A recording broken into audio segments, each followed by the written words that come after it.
Okay, I'd like to call the March 3, 2026 Rye Township Planning Commission meeting to order. Item 2 on the agenda is review and approval of minutes from the February 3, 2026 meeting.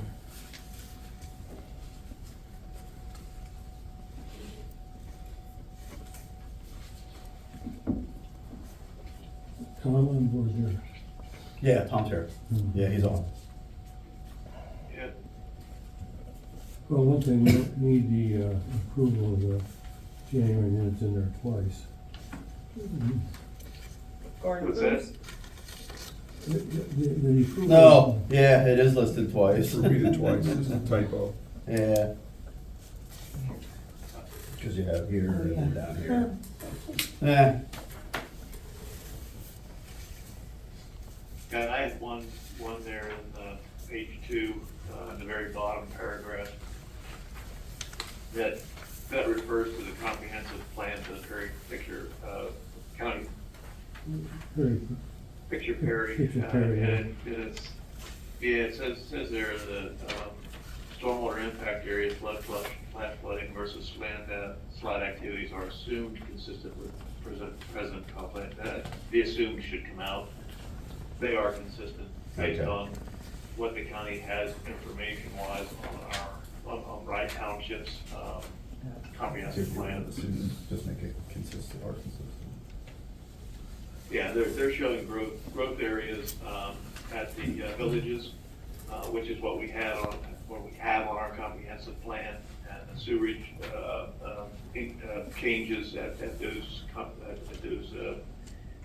village areas and so forth. So all the growth areas. The only thing that didn't necessarily make sense is they were showing growth on the area that is landslide prone. So that one may not.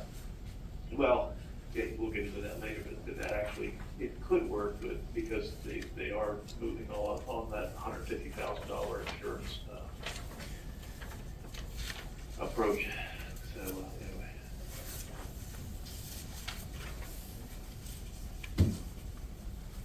Any other discussion on the minutes? well, one thing I have here is on the last page,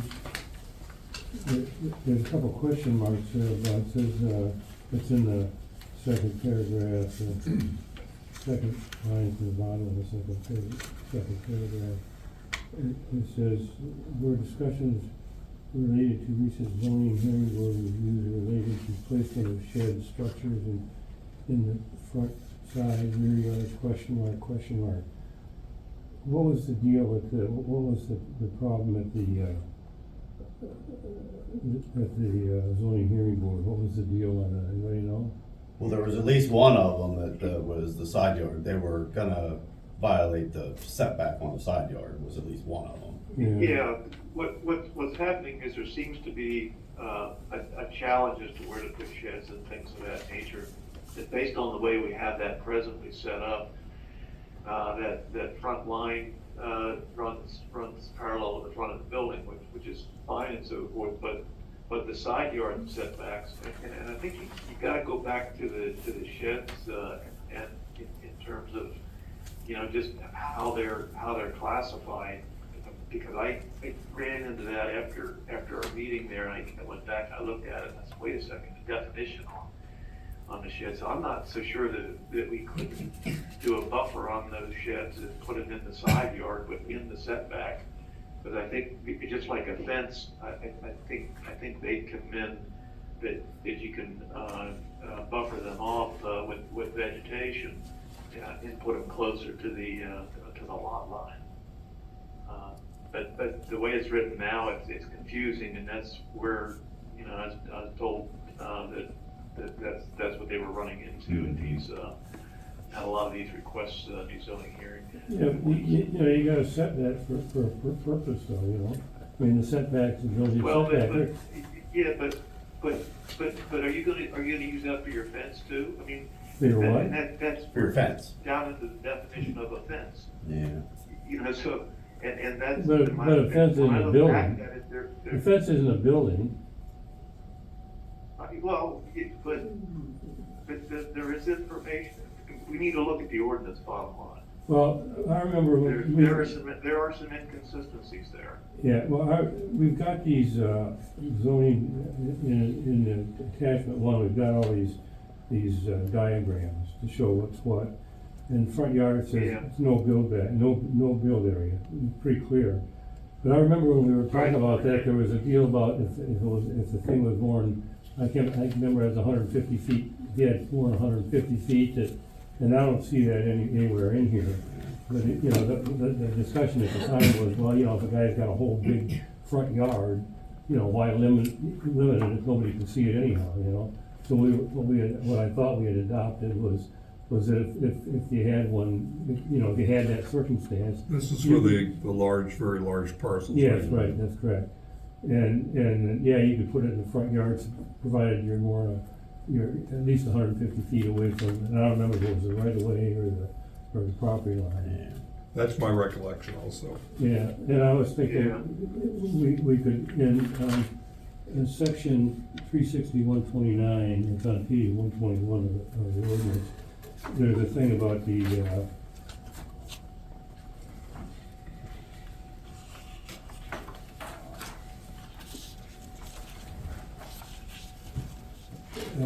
it's yard regulations, front yards, and then, subparagraph 4 under front yard, which is paragraph B. It says accessory buildings should not be erected or altered within any front yard, and I think we should say, we could add in there, except,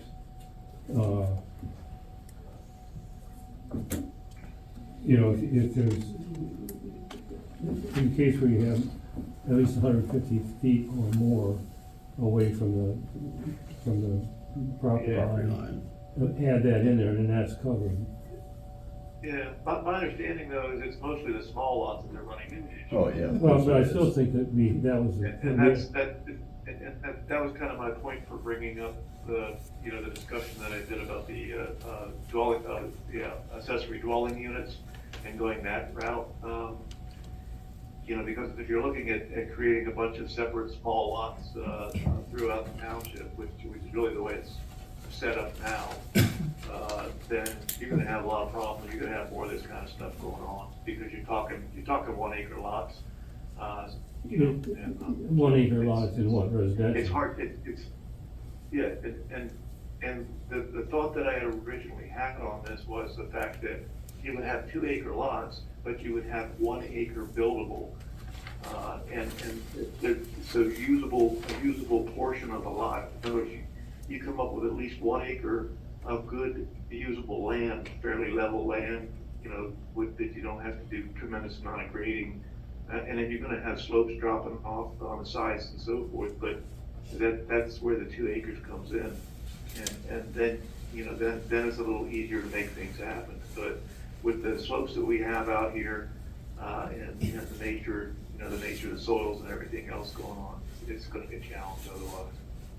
So, I mean, and you gotta figure, a lot of that was written from the standpoint is that we would have all standard sewage systems, sand mounts, which of course is virtually everything that's going in is all sand mounts.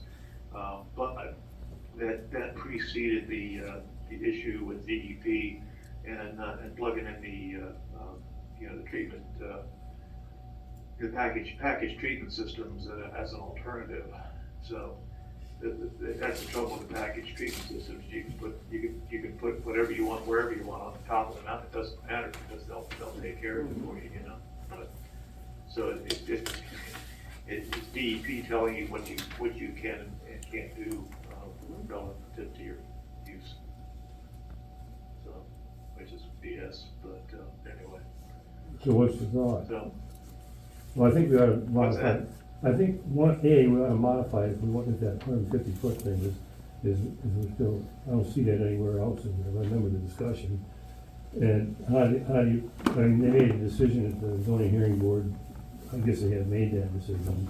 I don't know if they have or not, but if Yeah, they pretty much haven't been able to allow anything because of the way it's written. pretty much every one of these that's coming in is on that line. I mean, you know,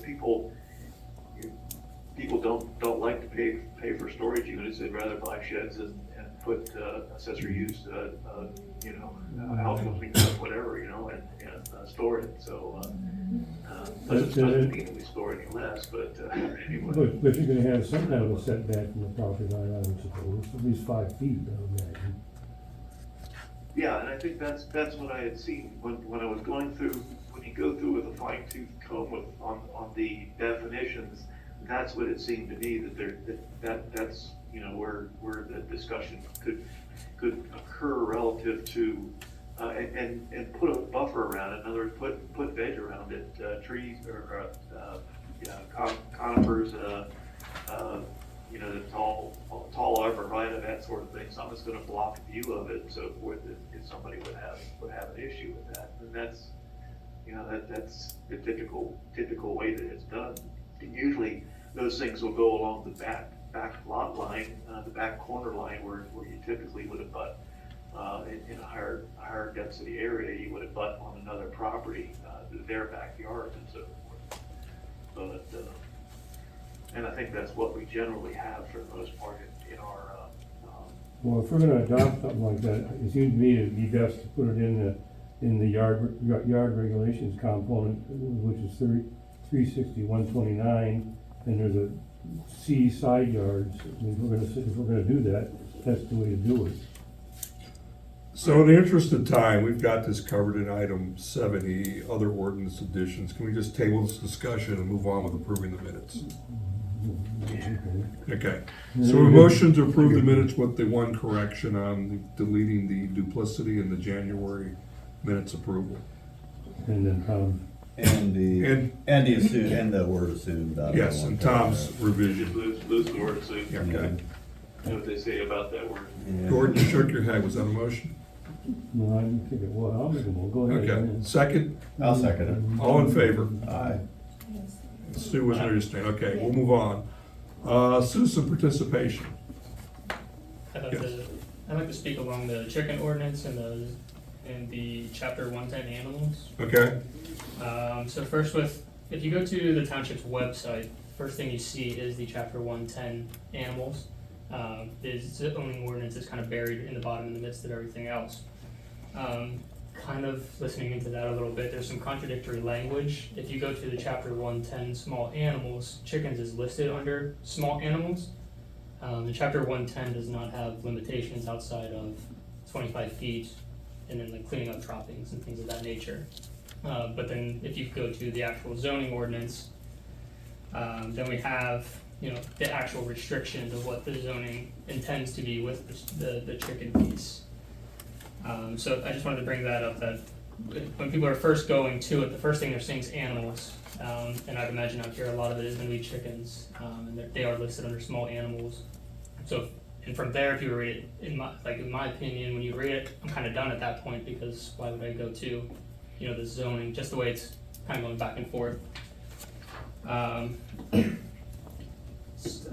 I also, under the chapter 110-9, it has keeping of animals, like I said, it specifies the 25 feet with no limitations on quantity as well under small animals. The real part of the discussion, like I said, is about the article, is it 22, 36217 for chickens. Rye Township has an estimated population of roughly 2,300 people. That's a density of about 91 people per square mile. We're limited to 6 hens for $85. Regardless of property size, there's nothing listed, it doesn't scale, so it doesn't matter if you have a quarter acre or if you have 100 acres, it's 6 hens across the whole township here for residential purposes. As a comparison, I'm the background finance director for Upper Allen Township in Mechanicsburg. We have a population in Upper Allen Township of about 25,000 people. That's a density of 1,800 people per square mile. It's over 20 times the size of the density of Rye Township. Upper Allen's Article 14, 245, 14.33 is keeping of chickens or poultry. It allows the following. So in Upper Allen Township, you're allowed 3 hens per acre for residential or agricultural lots, up to 5 acres. Lots of 5 acres, you're allowed 50 fowl. Lots of 6 to 10 acres in Upper Island Township, Mechanicsburg, you're allowed 50 fowl per acre. So if we took my property at 1655, right here on Valley Road, and I plug that in Upper Island Township, I would be going from 6 hens to 355 birds, just fowl, which could, in theory, I could have 350 roosters if I felt like it in Upper Island Township for that. So I just kind of wanted to bring the attention of, where Rye Township is, the rural, nature of it compared to some of these other more urban locations is a lot of the areas around here, regardless if it's Perry County or Cumberland County, the restrictions here are extremely limited, as it kind of sounded with the side yard setbacks for a shed there a little bit ago. They do have a rooster clause in Upper Island. It's for lots less than 5 acres. So if you do have a smaller yard, you're not allowed. So for other comparisons, maybe you might not care about Upper Island Township. We're switching counties and going across the mountainside. If you were to go to Carroll Township, their Article 12-13894I is titled Farm Animals, and it lists 9 categories, including subtypes. You may think, why does farm animals matter for residential purposes? Article 12-13894I begins with item number 1, which states, such animals are permitted in all districts subject to the following guidelines. All activities shall be in compliance with Pennsylvania's Nutrient Management Act. Just as a backstory for that, that has to do with animal equivalency units per acre, which is live animal weight. So, it's kind of scale based on a chicken or a cow. The animal equivalencies would be different. You need property owner permission, so if you rent, you can't just automatically have animals, you have to have the permission. And then they have a listing of all farm animals, which I have a copy if you guys would like it. You can by all means have it. It lists out everything from swine, pigs, to beef, all the way down to chickens, goats. So in Carroll Township, for poultry, you're allowed 500 per property. So again, we're not talking about any sort of acreage, it's just animal equivalent units. So the average chicken is anywhere between 6 to 9 pounds. So, take an animal equivalency unit of 1,000 pounds, that's a heck of a lot of chickens in Carroll Township right down the road. So you could, like I said, you could have 500 per property. That includes layers, pullets, or broilers. They also have 500 per property for roasters. So in theory, depending on how you were to, purchase your birds or grow your birds in Carroll Township, you in theory could have 1,000 poultry in Carroll Township. Again, here in Rye, we are allowed 6 hens for $85. They do have a couple other little clauses for conservation forests and things of that nature. Again, if we switch sides back to Cumberland County, where it's more dense, one of the fastest growing counties in the township or in the state, Hampton Township has a minimum of 5 acres for 1 animal equivalency unit, which is 1,000 pounds live weight again. So that's, if you use 6.6 as the average chicken, that's about 151 birds in Hampton Township that you would be allowed. Again, apologize for keep referencing it back, but here in Rye Township, regardless of size, you're allowed 6 hens. On the topic of roosters, if we wanted to go the route of the noise, so a dog bark in decibels is roughly 90 decibels. If you had a dog kennel, it's roughly 115 due to echo. The typical rooster crow is also about 90 decibels, so in very comparison to a dog bark. I don't know if you've really, I'm sure you have been around, but dogs could bark for minutes to hours on end. A rooster, although they may crow, it's going to crow and it's going to stop until something else alerts it to crow again. So we're not sitting here crowing for 20, 30 minutes because the mailman showed up kind of situation. The average rooster crow is less than 5 seconds. Decibels by distance, so the further you get away from something. So if you're at 250 feet and you're standing outside, that would take the 90 decibel rooster down to 51 decibels, which is the sound of moderate rain. If you're inside your residency at 250 feet, that's 23 decibels, that's about rustling leaves. If we were to back up further to 585 feet, that takes the rooster noise from 90 down to 44 decibels if you're outside. It's about moderate rain to a quiet library. If you're inside at 585 feet, that then takes the rooster down to 16 decibels, which is less than the rustling leaves in the wind. So for a sound conclusion, if you were to have, a breeding operation or just roosters in comparison to a dog kennel, the 53 decibels is comparable to moderate rain, a normal conversation for the average dishwasher. So outside of comparison, other stuff, legal cases that, if you wanted to say the route of chickens or agriculture, the Pennsylvania Commonwealth Court in 2020 has overturned that keeping chickens for non-commercial personal enjoyment is not deemed an agricultural operation prohibited in residential zones. So not trying to press any sort of topics, it's just trying to keep an eye opening of how restrictive some things here are. So like I said, if I take my property of just shy of 8 acres from here, which is 6 hens for $85, if I moved it to Upper Island Township, it's $40, so it's over half the price difference, and I would have 350 birds, males or females. And then again, in Carroll Township, right down the street at the end of the road is 500 birds, up to 1,000 if you played your card right on the type. So I'm just trying to throw some info out there to try to open up the eyes of how restrictive some of these things are and the nature of living in Perry County and the kind of animal or type that you're allowed to have around here. So what is your point here? I feel like the chicken ordinance needs to be expanded upon. Okay. Whether it's the quantity, I feel like should definitely be increased. 6 is extremely low. I feel like a route to take would also be to scale it off of property size.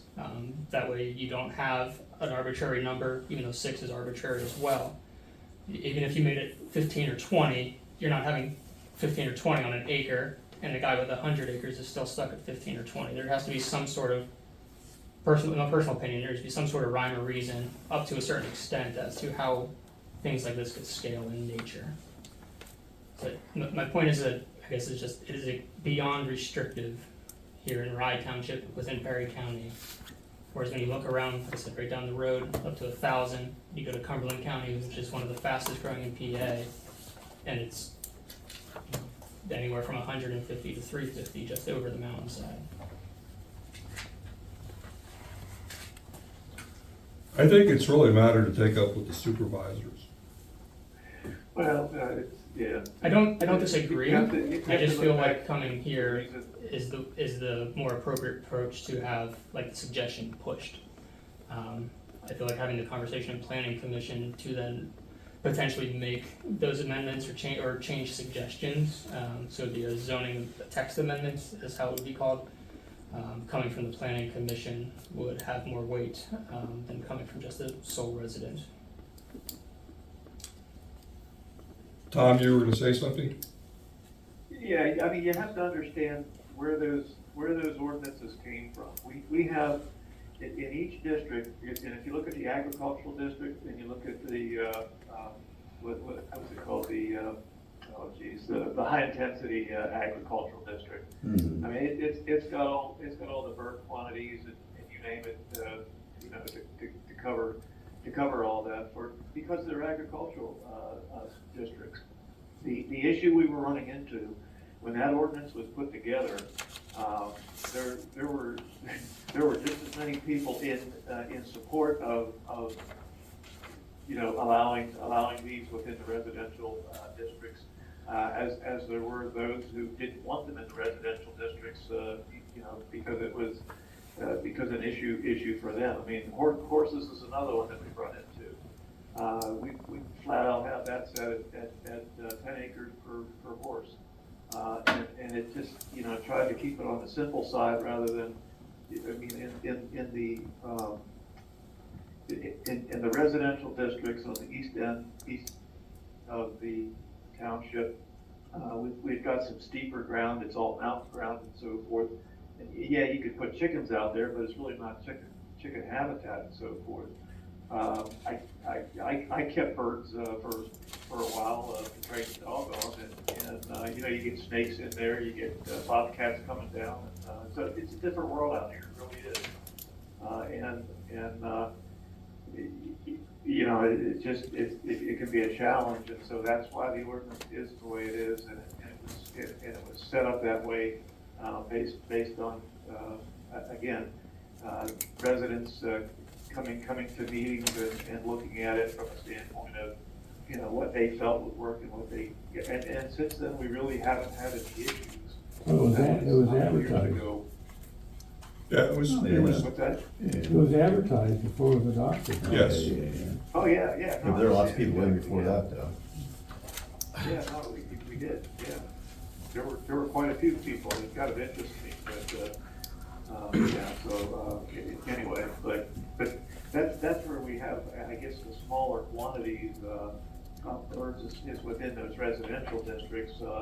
If you've got, I mean, I can understand a sliding scale, that would work, but if you lived right next to the 50, 70 acre parcel within the residential district, and you're on a 1 acre parcel, or a little over 1 acre,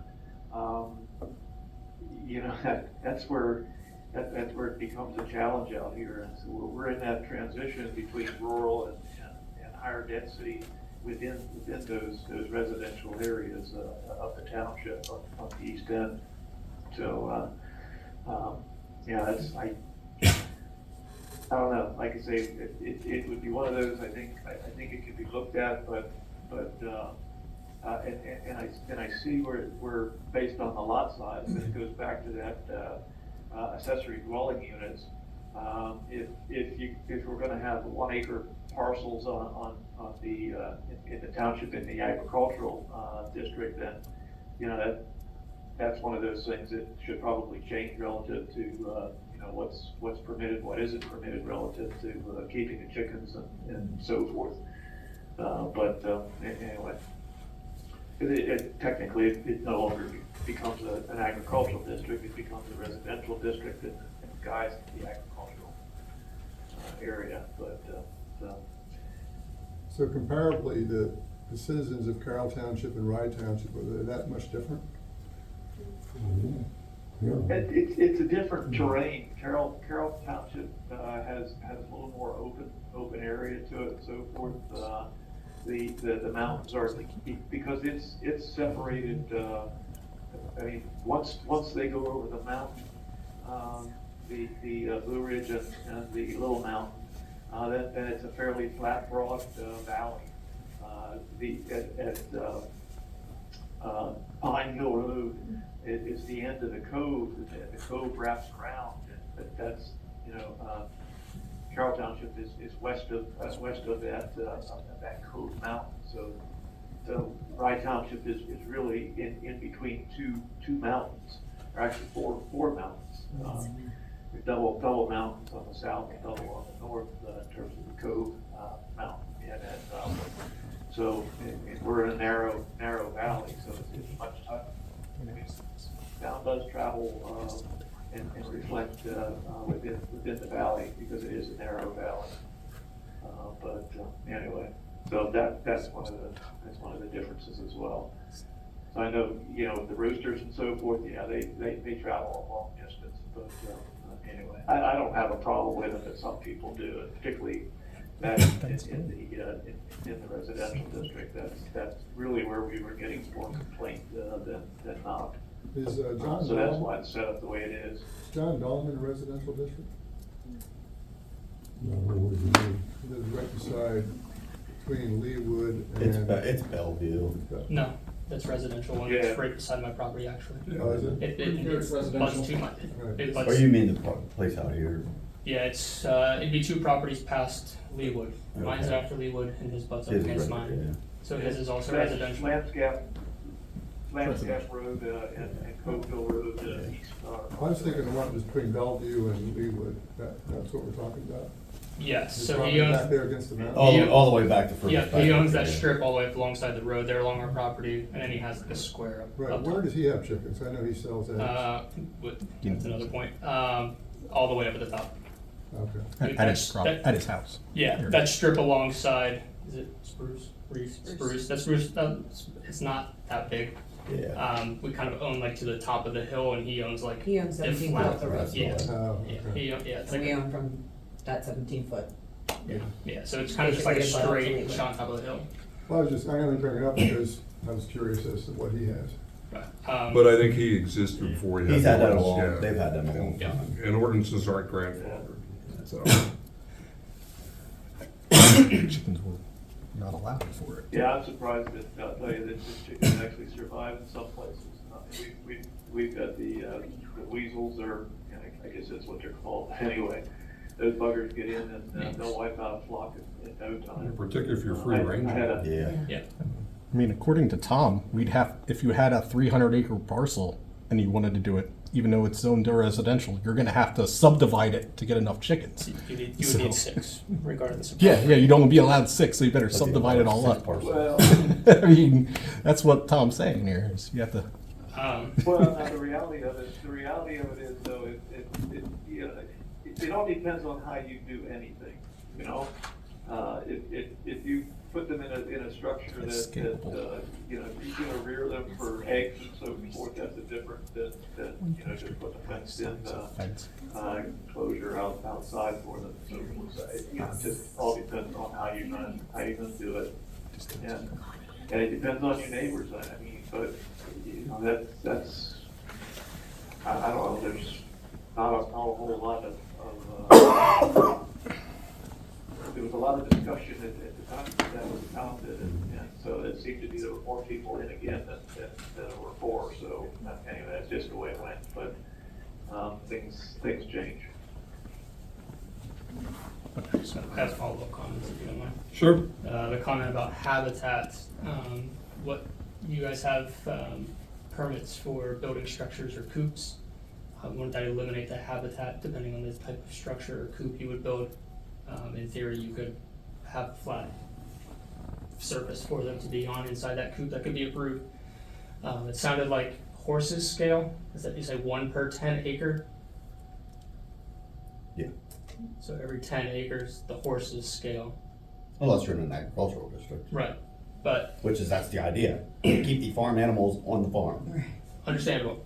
But then again, going to that point too, is backyard chickens are not agricultural, as per the Sabatini versus Zoning Hearing Board of Fayette County, Yeah, Commonwealth of PA. according to the court, yeah. I guess that's how that goes. yeah. According to the law, yes, sir. Nobody ever said law had anything to do with common sense. Just pulling out the court cases for you, sir. So I guess back to the point is just, I feel like it's extremely restrictive and something that I feel like needs to be brought light in terms of either a scaling. Scalability of some Or sort. of some sort. Well, as Tom said, I mean, there was a lot of research done for our ordinance. It was, based upon participation. It was done according to public law. It was advertised, and it is what it is. Whether you personally agree with it or not is your choice. Correct. My suggestion is if you want the township to consider amending, you need to talk to the supervisors. Will do. Appreciate it. And we will note your information accordingly. Appreciate it. Okay, all right. Thank you. Yeah. There's that. Thanks. I had my own comment then, if he's all done. Yes, sir. Okay. All right. So, thank you. Hello, and thank you for letting me speak. For those that don't know who I am, I'm John Schulze, township resident, past supervisor, spouse of Rebecca Schulze, who was the Planning Commission secretary for many years, and a registered PE civil engineer in Pennsylvania. So to start, I would like to thank Dan Bodzak on his statement when I attended the January Planning Commission meeting about not requiring a geological engineering report for a landslide potential if doing basic zoning improvements. This township should want to promote improvements and maintenance as it correlates to higher assessed values, which helps keep overall real estate tax rates lower. This township should try to make things as easy as possible for residents to maintain or improve their properties and not require engineering reports for everything. Okay, I was gonna hand out, I have 3 copies of this. If you can see it quick. This is a zoning letter that was sent. I don't know, can I share? It's a zoning letter. So moving on, can someone tell me what a regulated water course is in Rye Township? We have things in the township like roadside ditches, ditches that convey runoff from mountainsides, intermittent streams, perennial streams, and full water bodies like Fishing Creek and Fishing Run. Where is it shown or called out what is regulated?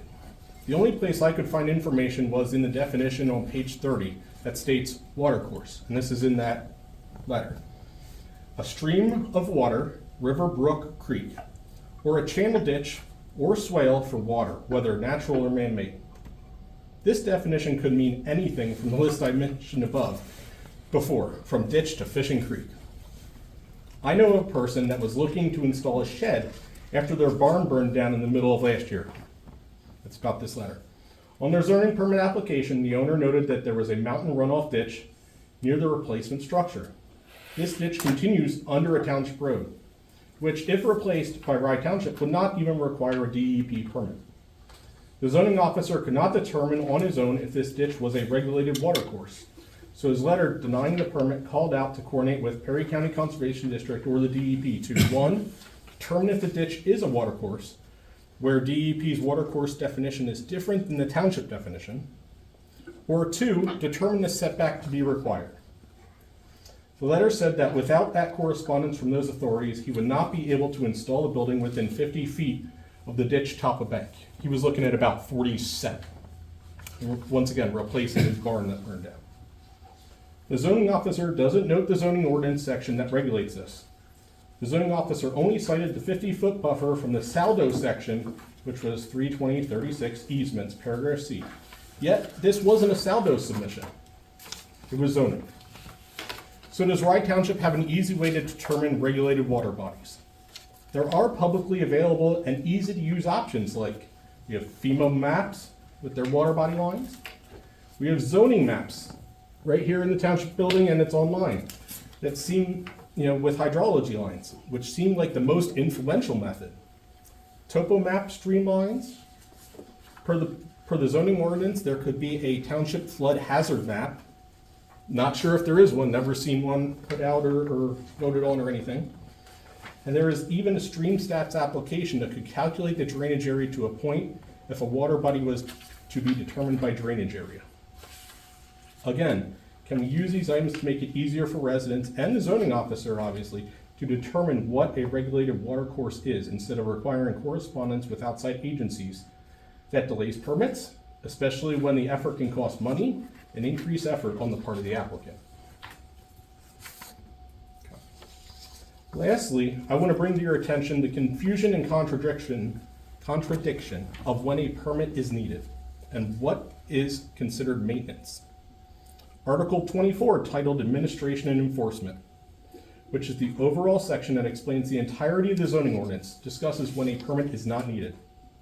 In Article 24, Section 360, 28A2, which is on page 190, states, no such zoning permit shall be required in the case of normal maintenance activities, minor repairs, and alterations that do not structurally change a building or structure. So the question is, what is considered normal maintenance activities, as there is no definition on that? Minor repairs and alterations are defined on pages 4 and 18, and has a wide range of activities exempting the need for a permit. Confusion comes when you get to Article 20, the floodplain overlay regulations, which contradict this. This can be seen in Section 360, 185, which is on page 148.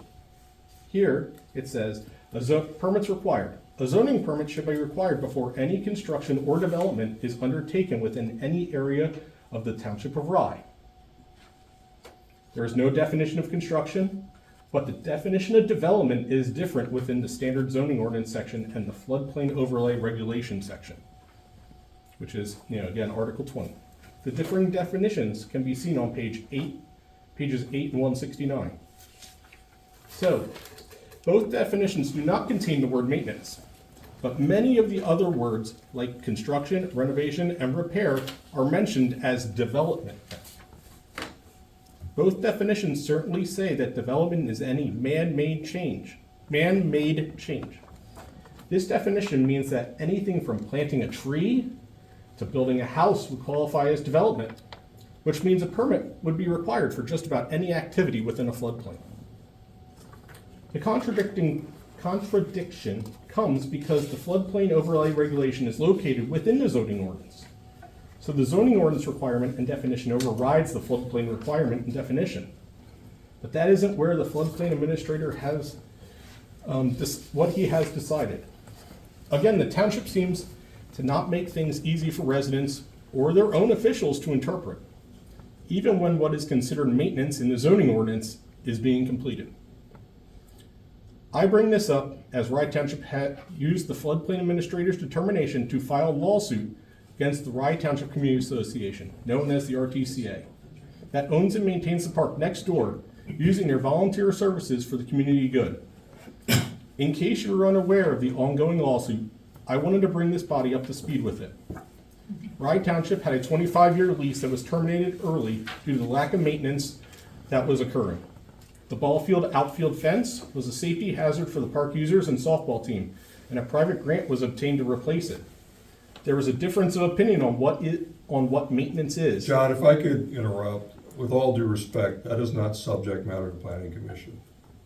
Okay, so I can't let you guys know what's Well, going on? Okay, I'll move John, past the history. The I'll move past planning it. commission, again, we're an advisory board of the supervisors. Mm-hmm. That's an issue between the supervisors and the community association, not the planning commission. Okay, If you were an advisory of the supervisors, would him bringing this topic to you not be worthwhile for you to advise them of? No, the proper procedure is to attend the township supervisor meeting, bring it to the supervisor's attention. If they deem it's worthy of discussion with the planning commission, they will direct us to look at it. okay, so I'll just reiterate, I'll try and cut out what I have here on the history, and I'll just cut to the chase, though. Now, there's contradiction inside of the zoning ordinance that Right. is confusing for both officials and residents. So I think we need this, if we can, I'd like the board to try and look at that and try and figure out the contradiction and try and work through it. Okay? Okay. Thank you. I mean, your first issue is with the zoning officer, and again, we don't supervise the zoning officer. Right. He's subject to supervision by the supervisors. And for what it's worth, I mean, DEP does have a riparian buffer on most water courses in PA. Mm-hmm. And the standoff is 100 feet from top of bank. If you disturb, you got to offset. 150 feet, you got to demonstrate equivalency. And usually that's with a high-quality stream. I don't know whether this stream in particular you're talking about is deemed high quality or not. Are you talking about the township? This letter you brought up here. Oh, that? Yeah, Yeah. it's literally a ditch that goes up the mountain. Yeah. So it's not even a stream. John, I'm working a project in Potter County. We have a stream that has water in it 80% of the year. Excuse me, has no water 80% of the year. DEP made it a high-quality stream for whatever reason. We got to do a riparian buffer offset. And the ironic thing is, it's similar to your situation. The stream is at the base of a very steep slope. They have a 50-foot floodplain both sides of the stream. If you go 50 feet on the east side, you're 30 feet above the stream. So, Yeah, I understand that part. I just, that probably shows up on a map of some sort though, right? I know exceptional quality, those kind of things do show up on a map where, we the township have the ability to have They maps. do when So. the Fish and Boat Commission has done its an evaluation. And at this point, there are over, I think it's 580 some streams yet within the state of Pennsylvania that have not been evaluated for brook trout waters is what it boils down to. And we have included that in the work that we're doing presently throughout the township. There are a number of these tributaries that come down off the mountainside and steep slopes, just like Dan had indicated. If you look at the surface drainage area, they're 80, 60, 80, 70 acres. The magic number with DEP is 100 acres. Mhm. So if it's less than 100 acres, then it's not a perennial. Well, It's that's less than bullshit. 30. Pardon my French, but the reality of it is, it depends on the groundwater conditions. We have a tremendous amount of groundwater in this township. coming off these ridges. That's why we have the landslide issues that we do, the mud flows that are occurring and so forth. That's why the township goes out and maintains those areas when they cross, where they cross the roads and so forth. But, you know, I've got a stream like that in my backyard. It's 6 to 8 feet wide, 1 foot deep. And it's dry a portion of the year. But does it have aquatic life? You bet it does. It's got a tremendous amount, and there's vernal ponds and the whole 9 yards. So that's why it's jurisdictional. And that's what it comes down to. It's what's the quality, what's the groundwater look like, and you've got no development upstream of it. That's what creates these high quality systems that are out there. There are a number of lists that will identify those for you. At this point, on the township map within the on the website, the first order streams are identified, and that's what you would use at this point. But we're going to be doing evaluations of those. Look at bio assessment and go through, you know, the chemical, physical, and biological activity in those stream channels, and try to get the fish and boat folks to, you know, get them identified. That's the only way you can protect them. So anyway, but that's in play at this point. Floodplains are a different issue. The FEMA floodplains in the township, it's set up in such a way, it's a very conservative. You cannot do any filling within the 100-year floodplain flood boundary area. That's the way. That's the more. But again, when we look at a 100-year event, what is a 100-year event? Well, it's definitely a lot larger now than what it was previously. But the FEMA studies are based on older data. So anyway, so they're behind. Anything else? No, that's Okay, thank you. plenty, thank you. We have a signing sheet, I think. Yeah, it's over. Okay, so everyone signed it, okay, thank you. Okay, moving on, review of subdivision plans, item number 4, we have none for tonight. Item 5, review of sketch plans, we have none. Item 6, correspondence. Item 6A, Perry County Solid Waste Management Update Schedule.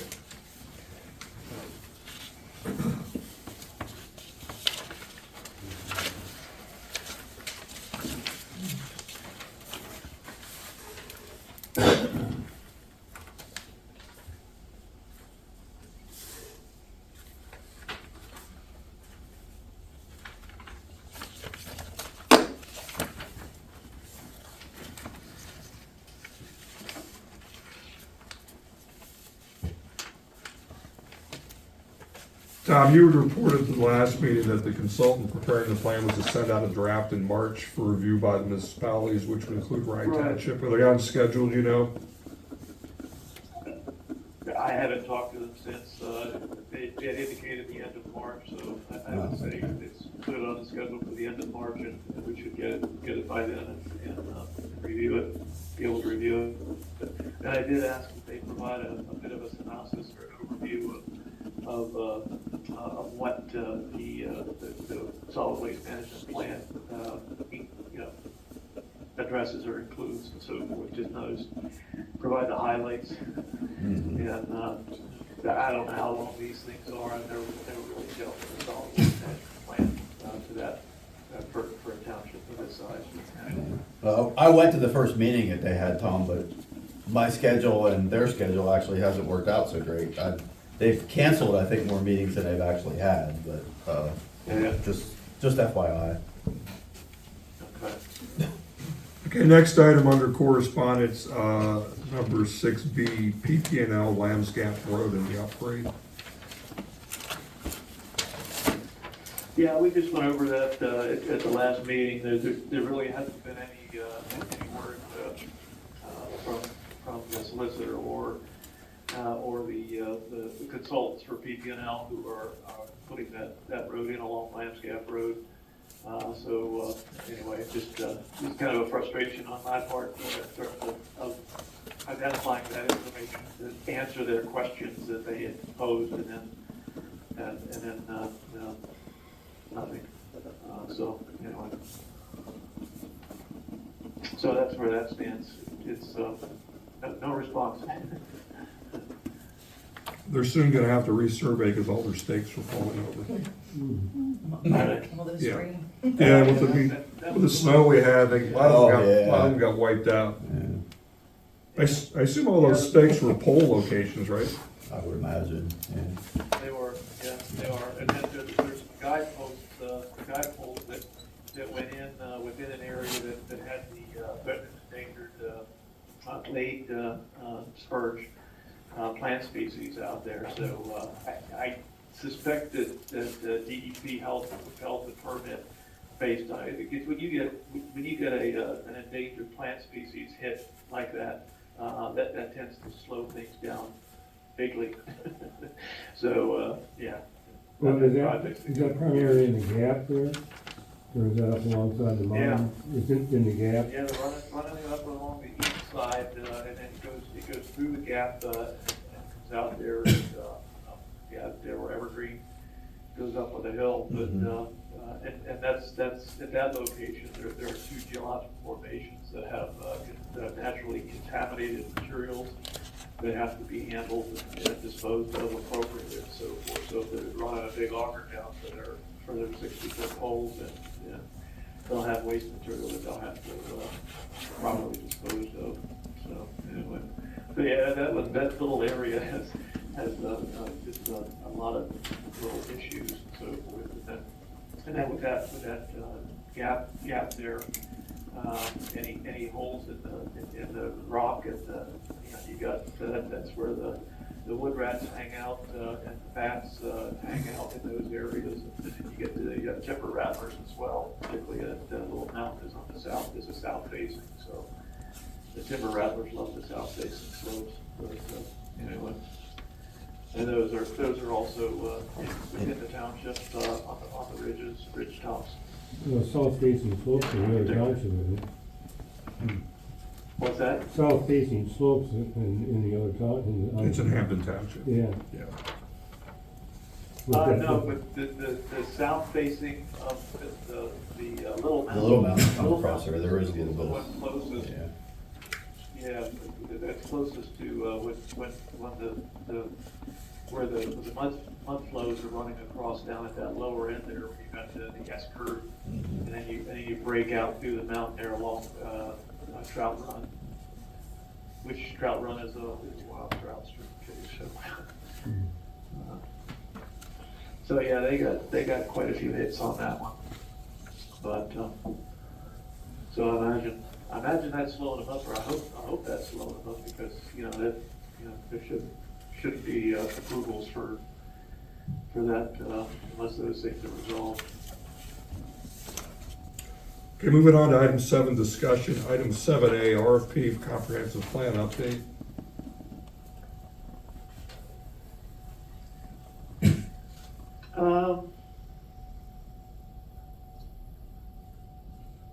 That's really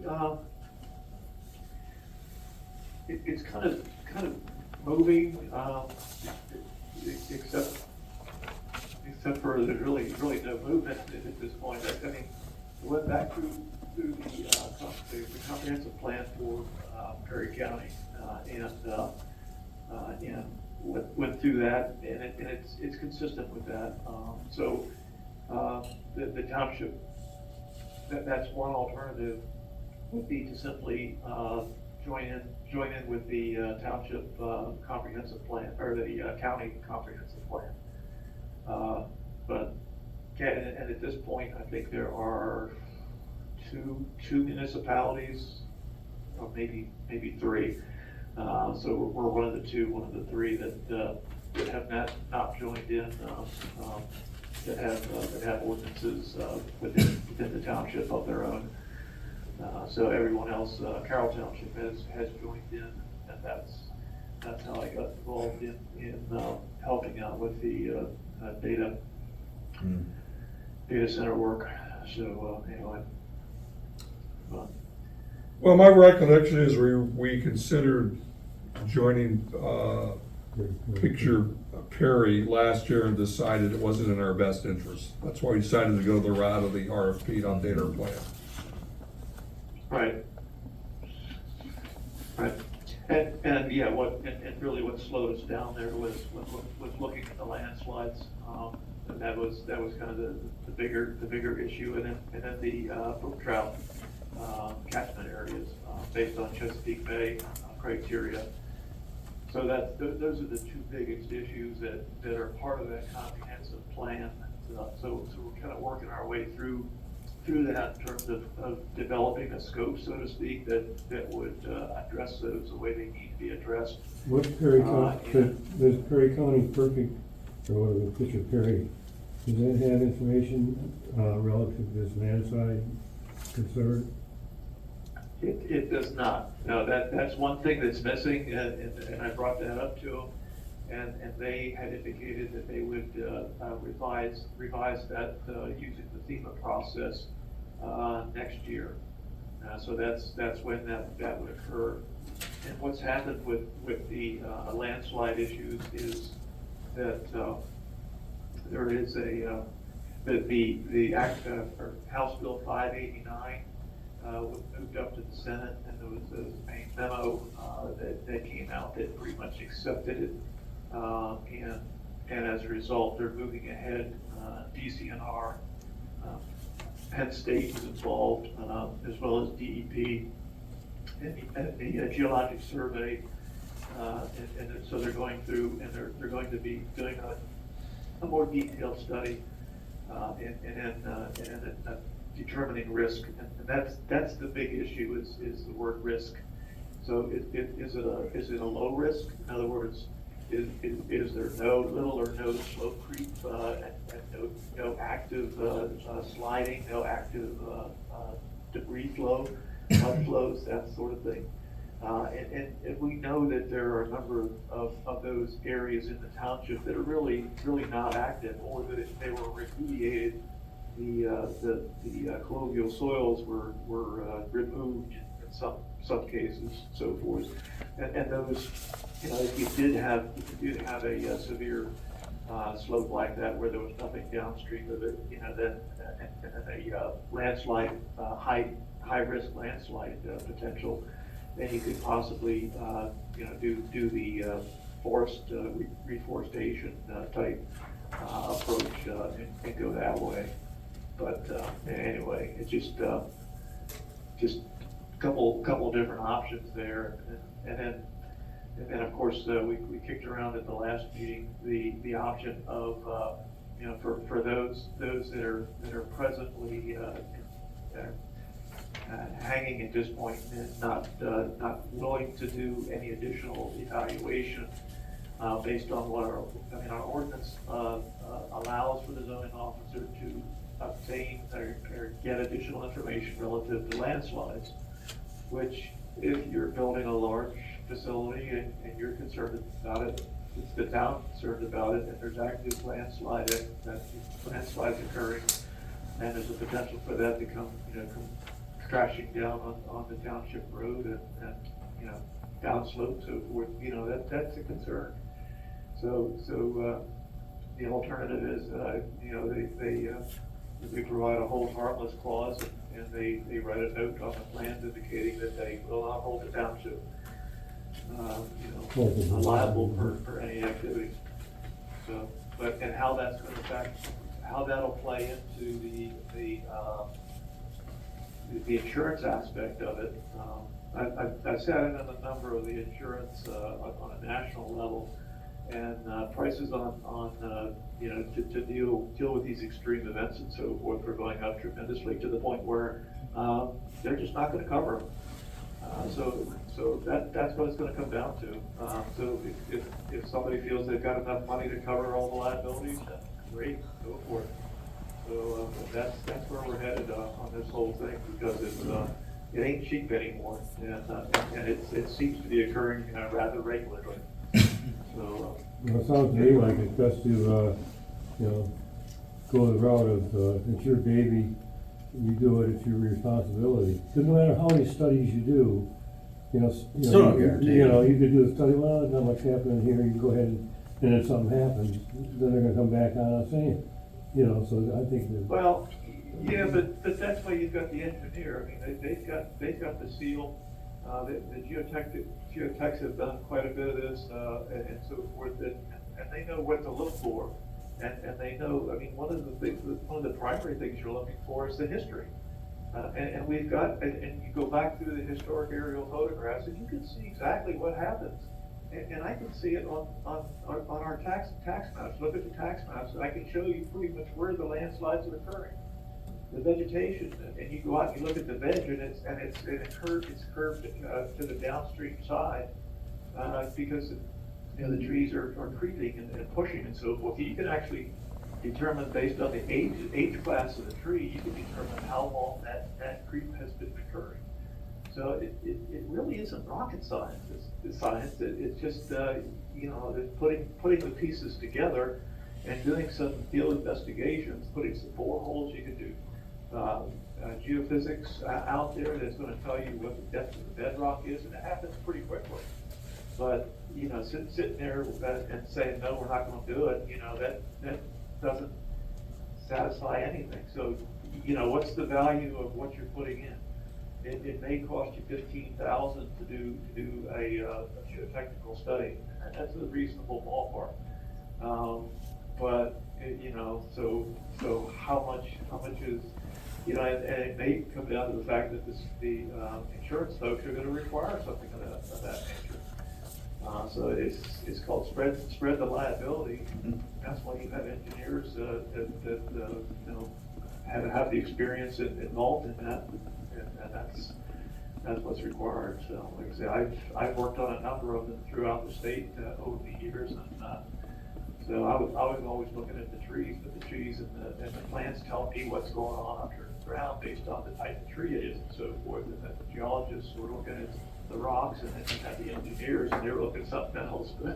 Yeah, we did a Nesbitt Dam, we did a rehab on that. There was a slide, and it's like the wind wall, one of the wind walls had moved. It had moved from the. But you looked at the trees. Which one was that? Nesbitt.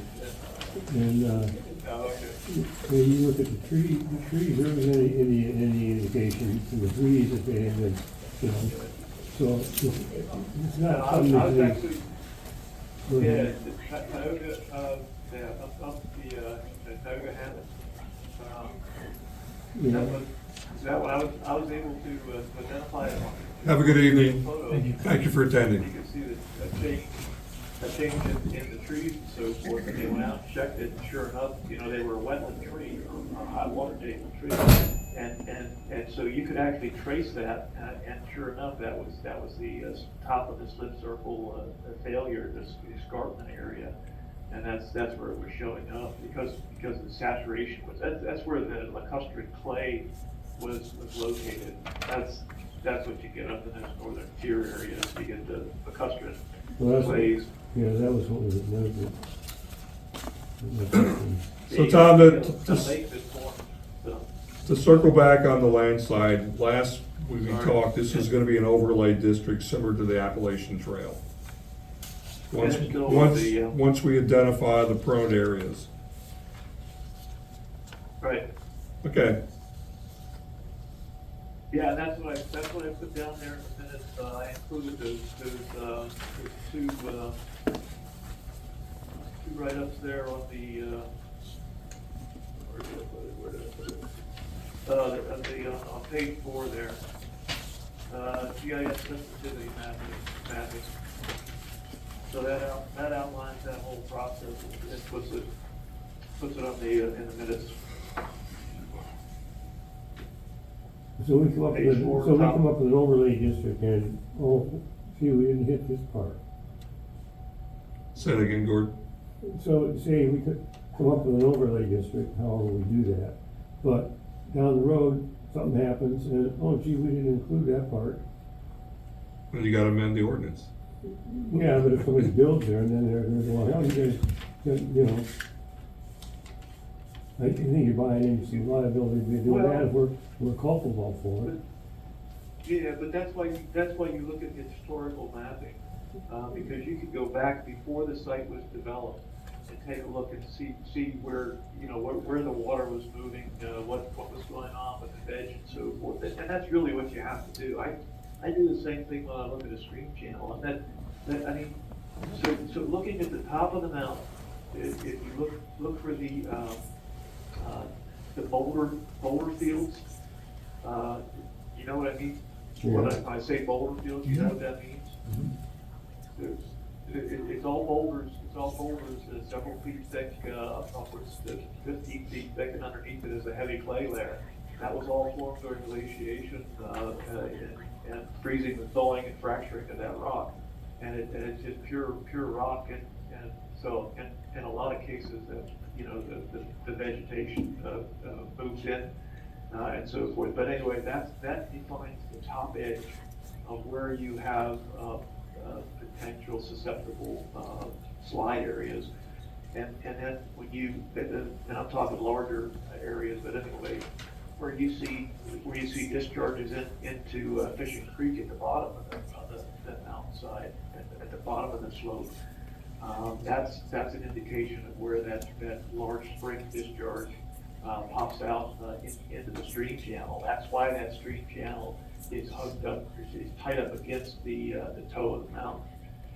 Because of that reason, the springs will move the channels around to the source where that's occurring. And so anyway, when you kind of put the dots, you put a line in between the dots from the top of the mountain down and so forth, and then look at the photos. Like I say, you can really. It shows up very easily, except for right after it's been hogged off and logged off to nothing. So, so I sometimes wonder if that's not a way of hiding those things and then going in it. But we did deal with several of these in the township before. They were excavated to provide a swale to direct the landslide materials around. It's just, the question is, at this point, has anyone gone back and inspected those or monitored those? That's where the township has some liability at this point. For anything that we've looked at and approved from a subdivision land development standpoint that has those features in it, and there are a couple, those need to be evaluated, and we need to get the geotechs in to look at those from the township's perspective to protect the township and the folks who are living out there at this point. But those people who live in those developments would have the benefit at this point with this new bill coming through of up to $150,000 insurance. So, anyway. But going back to creating this overlay district, it seems to me we need a consultant to create that. Yes. And we're not gonna sit here You will and. need their, you will. Okay, You don't need them to create it, bottom line, but you will need those correct credentials. I understand what I can and can't do, and I've always been careful of not overstepping. Right, I'm not a PE, I don't have a PE, but. but yeah, but you're anyway. a volunteer in the planning commission, we're not gonna expect you to create the overlay district. Right.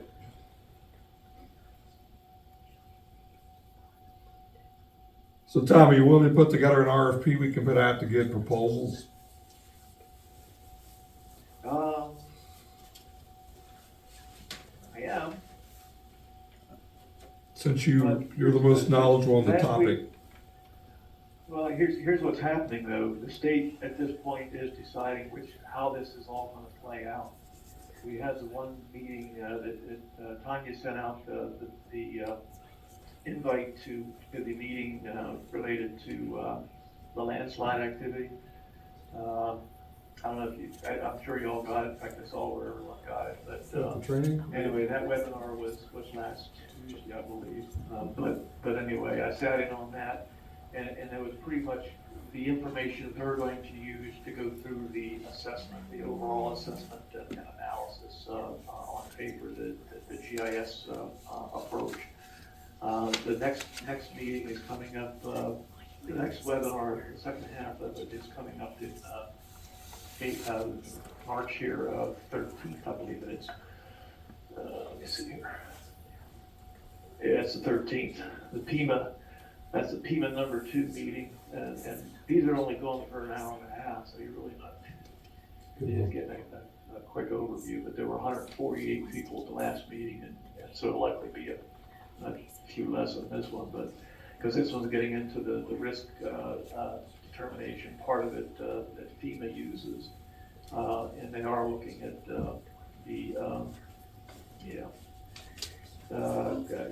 what's this CRS, what's CRS? Community rating system. I have another, tell you what the CRS stands for, otherwise it would be like, but anyway, community rating system. So they're going to be using the community rating system for anything where there's a hazard and a risk, which is what FEMA has done for years with the floodplains. So if you come in and do floodplain resilience work, that counts towards your community rating system. So the higher rated you are, the better your rates are. So anyway, that's how that all plays into it. But so that's all out there to occur. So bottom line, I don't see that the overall process finishing up for about a year and a half to 2. So we're saying this creating this overlay district is a future topic then? Well, I'll accept the approach that I was planning to use here was to take all of the F soils, which are steeper than 25%.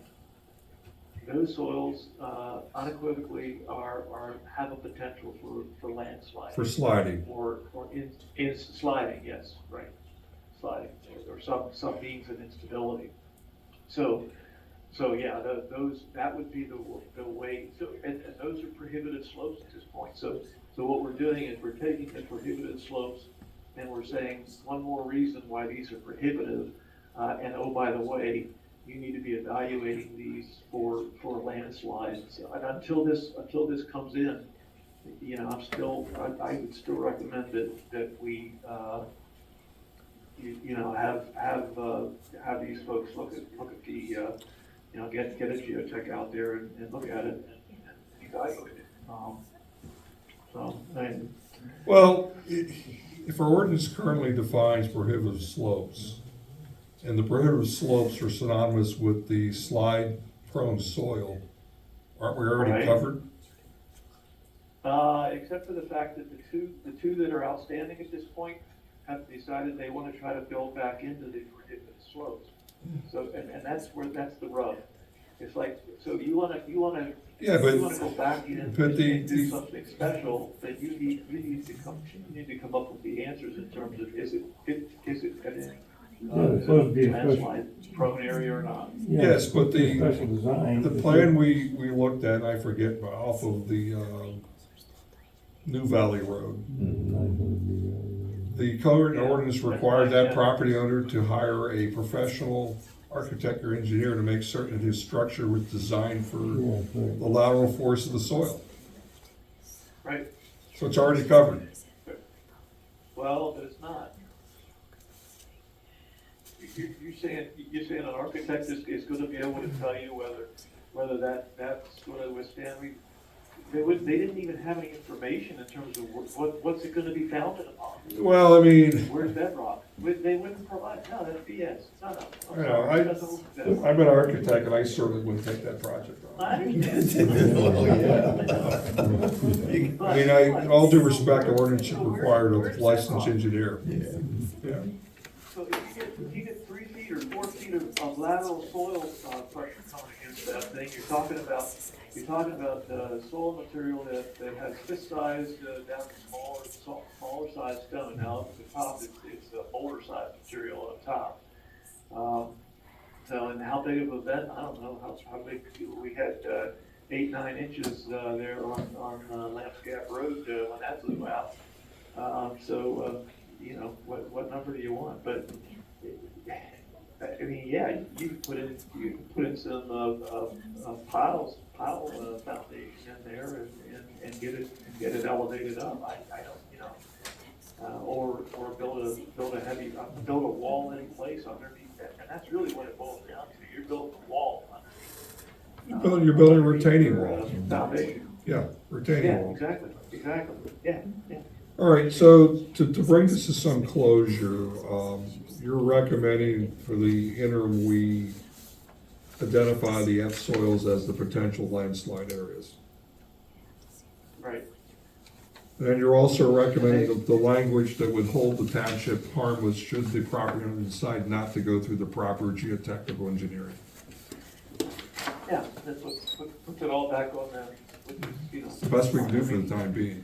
And then, yeah, that way that note's on the plan, and like I say, it's just, you know, but. Okay. Moving on to item 7C, review of outline of SALDO and zoning from Tuscarora Township, Pico, page 3 of the minutes. Excuse me, paragraph 3, page 3, paragraph 1. Yeah, no, that's just, the section, I talked to Tanya about that. She has a meeting with the Tuscarora Township supervisor, and she knows him, she lives up in, Millerstown. yeah, Milltown, right? She used to work for Tuscarora Township, so. Right, that's what she said, yeah, actually, I did quite a bit of work with Tuscarora Township, but we were township engineers there when I was at GTS Technologies. So, anyway, I know that area pretty well, but, anyway, she's going to get the sections, that we're looking for out of their ordinance, relative to the, Timber. forest timber. Okay. Yeah, that's straight out of DEP, and I just thought that would be a good place to then wrap in the other timber related issues related to, you know, landslide areas and as a green approach to some of the landslide issues and so forth. Which they work well. It's the U.S. Fish and Wildlife Service that's recommending that. So, and it's just pretty much you know, verbatim and drop it in there in an appendices along with that. You know, let the chips fly where they may. But anyway. All right, so we covered 7D, we'll move on to 7E, which is the circle back on the topic we talked about during the minute review about the ordinance covering additions. Excuse me, accessory structures. Yeah. I thought we allowed accessory structures within 10 feet. I thought we did. Yeah, I thought we I'm did. trying to remember where that was. That got removed back in Did it? 2011 or so, because then it went to, you have to follow the setbacks that are on the Okay, plan or thank the you. setback of that area, their zoning. It used to be the 10 feet. Okay.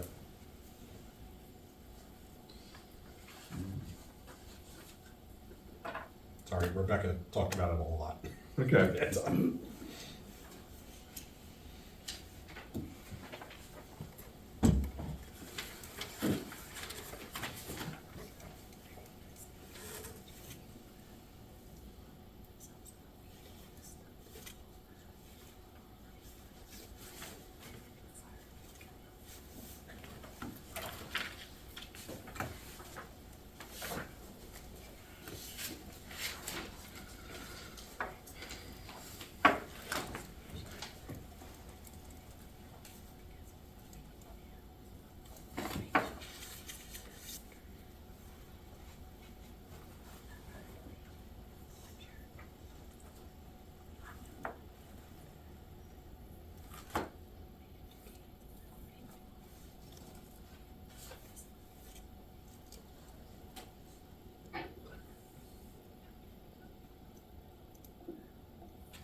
It sounds to me like sheds need to be their own special case. Yes. I mean, that's basically what it boils down to. They just need to have their own, basically, they just need to have their own set of rules. For what it's worth. Right. Right, they just get bundled in with every, Yeah, instead of, Too broad. they just need to be they need to be themselves. Yeah, that's where I've seen it in, the higher developed areas and so forth, higher density areas where, as long as they got some rhododendron or some, some taller, what they call arborvitae. Yeah. Up around them and so forth to help shelter them, that helps to soften the look. Well, we don't have a definition for shed. We don't, No, we should probably add that. including Yeah, size, yeah. yeah. Size, right. Yep, I yep, mean- exactly. Yep. Agreed. I think we have what is an accessory use at this point, so, yeah. Then I guess going back to the points made earlier, the other discussion, is it a sliding scale based upon the size of the property? I mean, it would seem counterintuitive if you would subject someone that had a 50-acre parcel the same as. To a a 10 by 10 shed. Yeah,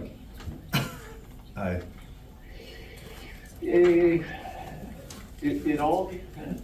I mean, if you're looking to do an accessory dwelling unit type, addition to something. well, let's not confuse, let's focus on the shed part Here's the other first. reason. Yeah, I know, that's why I bring it up, because usually what would happen is somebody wants to get around, they'll put up a big shed, and then turn it into an accessory dwelling unit. Uh-huh. So, that's the only reason I bring it up. Well- Anyway, it can backfire on you. Yeah, well, in today's vernacular, I mean, is a shed defined as a pre-built structure? It could be. I mean, in a lot of cases it is It nowadays. doesn't, no, but it doesn't, I know, it doesn't have to be. Yeah, well, Yeah, so, and that's where the size limitation would Mhm. play. But like I say, 9 times out of 10, the issues that we're having are not with the big lots, it's with the small oh lots. yeah, well that's that that's the problem. They don't have enough room. I mean, Right, and they're 1 acre lots Right. that maybe have half an acre buildable, right? and that's. Because of the that's what you setbacks. can't- Or the slope or whatever it is on the place. Yeah. I mean, And it's just, the nature of this valley is, the slopes are up and down and all over the place, and so is the water table, and soils and so forth. It's just, there's no flat spot. you go back to size, right? So you think about an acre lot, for example, people are gonna wanna put mowers in there, stuff like that, so you have a shed. Oh yeah, You yeah. got garages, there's 2 definitions, there's a public and private garage, and then you got big sheds. To your point, you wouldn't put a big shed on something small. You just Right. have a- I try. Well, I know, but I'm saying, or you call a barn, so, Well, yeah. yeah, I built a carriage barn. A carriage house. Right. No, it's carriage barn. Carriage barn. So, yeah, yeah, carriage barn. so there's a room for definition of a couple different levels of things, I think that's the point. And then we'll scale it to, I don't know if it makes sense to scale the property or what. Yeah, that would probably, I think that's reasonable, because the bigger the parcel, the more likely they would be to have larger area and have less issue with neighbors being right next to them, or right on top of them, so, anyway. I mean, there are wood shops in the area, that there's a relatively big, not really used for garage, but a very comprehensive wood shop, that's used for private use and so forth. And there's a lot of different uses for it.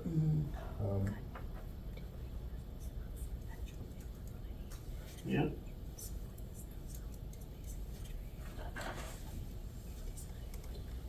Do we have a definition for pole barn? Pole barn? No, I I don't don't think think so. so. I can't find one. Yeah. Oh. To be, wood posts and, well, to be fair, a pole barn, that's, a pole structure is just, that's just a method of construction. Yeah, that shouldn't be a building. It's not a, that's Yeah. not, it's not a building type. You That's- can have a barn that's a pole barn, you can have a house that's a It's pole a, barn. you can do that, yeah, I've You seen wanna do people, that? I've seen people do that, Right. yes, I mean, that's just, So do we have a handle on how many small parcels we have in the township?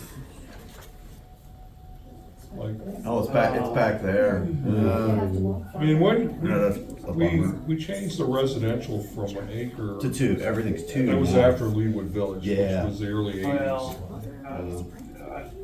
unless you go with the, what's it called, the, Planned residential developments or, PRD, yeah, thank you. I mean, there's. No, I just, I wanna. Well, I'll say, I I got you. that's just working against us, but, anyway. Say that again, Tom? I said it's working against us, What's that? PRD. I mean, we only have it because we're required by the municipal code, right? I mean, the reality of something doing a PRD in this township is probably slim to none. Because we don't have public utilities. I beg to differ on that. Well, no, but a treatment, an on-site treatment system. Small flow is the package same thing plant. as the small flow package, yeah.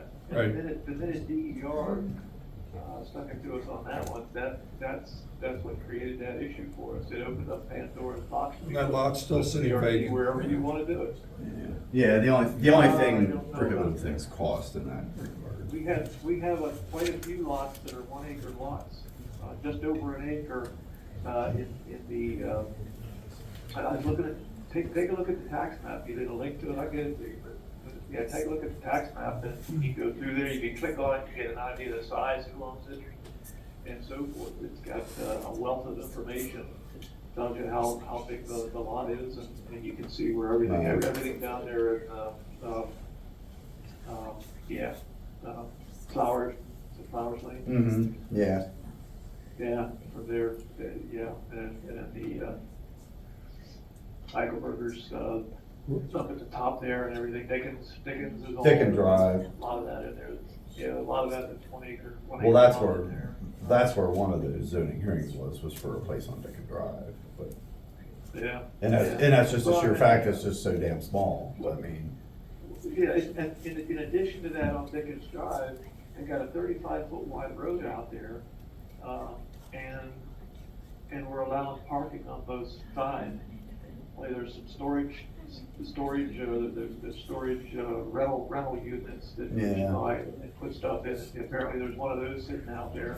Well, That's they- a vehicle that hasn't moved Yeah. in 80 years. Yeah. So that was one that, why not get rid of one side or the other and put a bike lane, bike, whatever, put a big sidewalk in there, turn it into public use because the township is maintaining that 35 feet wide Right. roadway. And that ain't cheap. So, No. What's the point? Well, I thought someone had looked into that, and there was actually only supposed to be parking on one side of that, but, Yeah.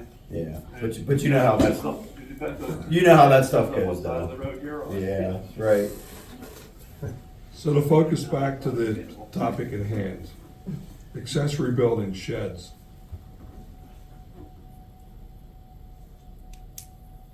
I agree with John, we need to come up with a definition for a shed. It can't be rolled in with the, Others, with all the all others. those other generic accessory buildings. Yeah. I agree. And we gotta agree upon what a reasonable size is. We're like, Or is it scale? So- we're like three reasonable sizes or Right. something, I don't know, but, maximum or your maximum. transportable for Or- those or- prefab walls. Right, I mean, Well, the floodplain district is 10 by 10. yeah, And No, it is, that's okay. FEMA. yeah, okay, FEMA says 10 by 10. That's for obstructions. Yeah, that way. It's probably gonna flood, but it's probably gonna float away, right? Now, depends how.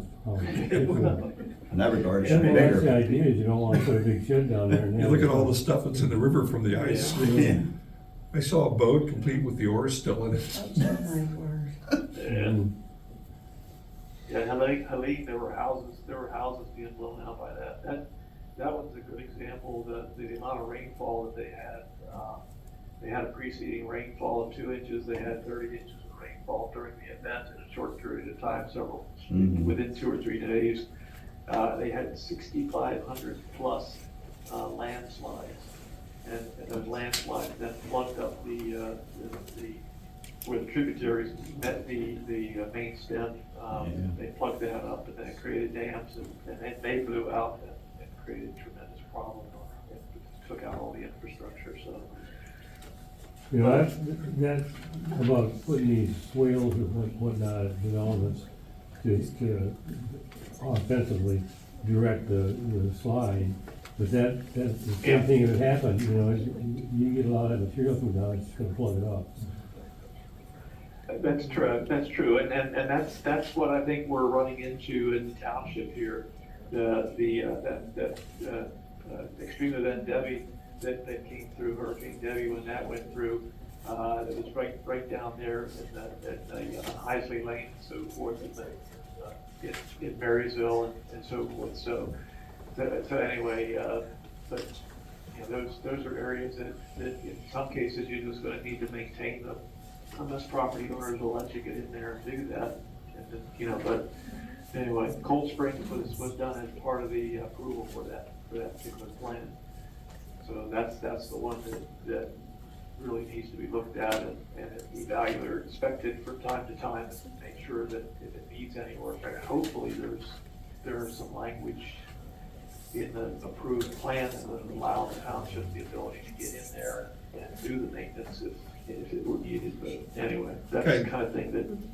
Back to the sheds. I'm gonna propose 120 square feet. Seem reasonable? You're gonna 10 have 10 one by size- 12? Just one size shed or everything? Well, for the smaller properties.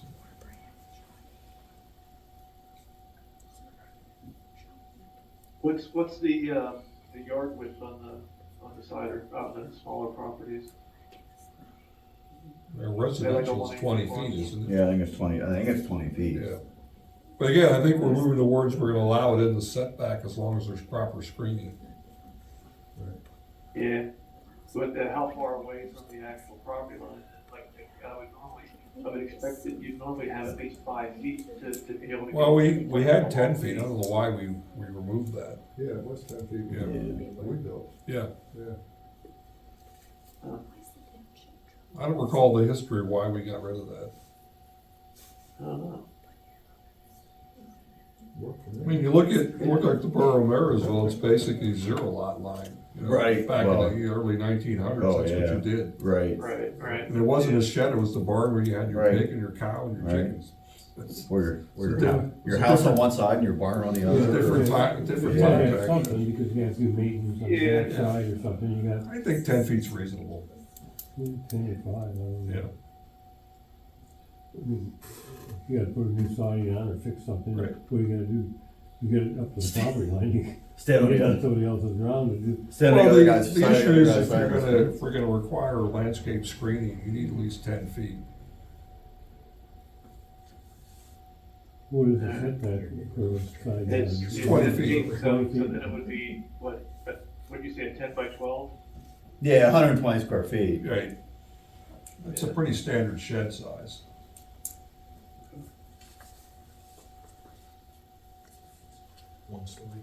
Yeah, I think maybe we Yeah, could well, look at yeah, it. 1 story, yeah, 1 story. Maybe make sure that it would fit. Yeah. Yeah. 1 story, maximum 8 feet inside space, or I don't know. Yeah, what are you think about, what do people typically have? Lawnmowers, snow blowers, Right. leaf vacs. Well, they build them big enough to make them a garage, I mean, that you can park a car in, I mean, you know, but. Yeah. I think, what'd you say, 10 by 12? Yeah. I mean, a third of our garage is probably 12 by 24. What is just supposed to be a shed? Yeah. It is supposed to be for your lawnmowers and your, Right, well, that's what that's for.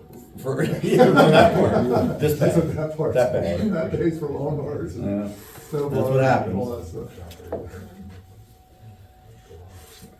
So that's what, for acres, 2 to 4 or something, or when? Well, I think it'd be acres from 1 to 2.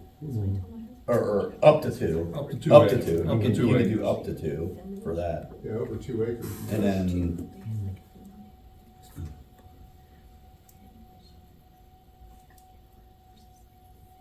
And then, what would you do, like 2 to 4 for? I do up to 2, 2 to 10, and over 10, 3 categories.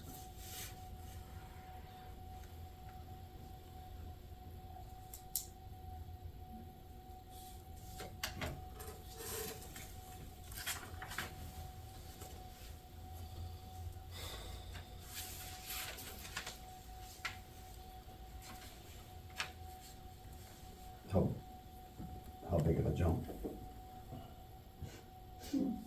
From 120 to, Got a 240. I give them double? Yeah.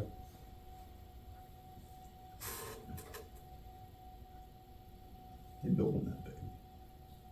Greater than 10, big pole barn. 500. It's like basically double again. You gotta think if you have a 10-acre parcel. Yeah, if you got a gotta be able 10 to find acre. a place to put that.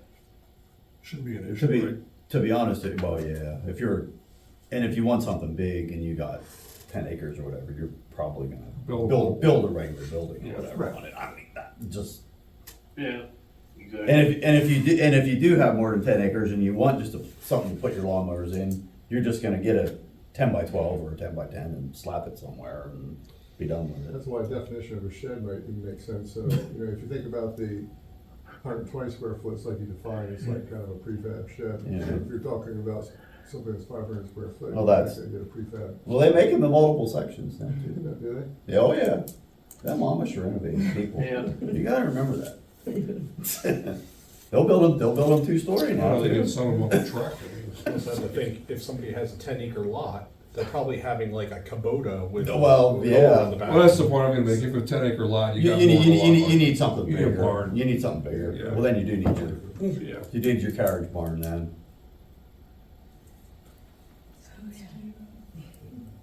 Maybe we don't even address the 10-acre parcel because it just seems like it's just Different. more Yeah. restrictions than we need to place on. Right, right. I would Yeah, go, maybe the 5. I'd go to the 2 5 and acre, then you could probably, 2 and then 2 to 5. all right. Yeah, because once you get that big, It's kind of immaterial then. So we gotta come up with a good definition of a shed. And I've got a 4x4 shed, I call it an outhouse. I keep I keep the hose and the watering cans and things like that. But this is, that sounds like a garbage can holder. I just always wanted an outhouse, so I built, so. And it's permitted, don't worry, it's permitted. Is it in the setback? Oh, yeah, no problem. Okay.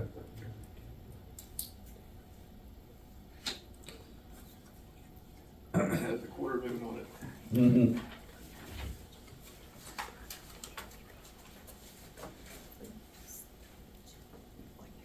You can laugh, but when I was a kid, both sets of grandparents had outhouses.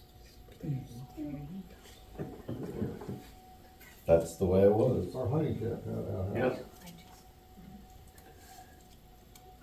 Okay, you wanna know what AI says? That's Oh, not- I was this- just. I'm just looking up Claude. I was doing, Shed. Yep, primarily refers to a small, simple building used for storage or shelter. Mine's slightly different. A shed is a single-story roof structure designed for storage, hobbies, or workshops. Commonly we don't wanna go found- there. This is strictly for storage. Well, you can make it just for storage. Yeah, maintenance equipment. Structure designed for storage of, Maintenance equipment. okay. Gardening tools, Garden lawn equipment. mowers. You must be using Claude. No, No. no. but it's a single story though. A simple roof structure typically made of wood or metal used as a storage space. And this says a shelter for animals or a workshop. Yeah. The he shed, she shed, huh? Yeah. Yeah, I mean, for a workshop, we're not talking about a workshop with a bunch of equipment. No, We're talking about no, couple no. sawhorses No. and dozen hand saws and stuff out there, just so you have a place to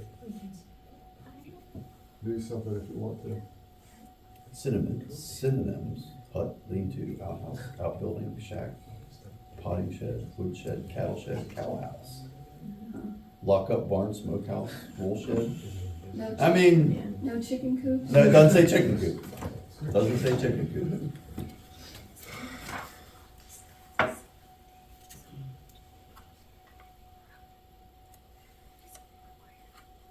Yeah, I have to admit, my outhouse is built to convert to a smokehouse, so we've got that covered too. Hope we haven't used it for an outhouse. Well, hey, In a pinch. You got a bucket with a Yeah. seat on it, you know, it works. I think it's easy to come up with a definition of that. I think it. Let's agree on a definition, so we're gonna call it a one-story structure, Typically Simple used, roof structure. single roof structure designed for the storage of gardening, maintenance equipment, etc.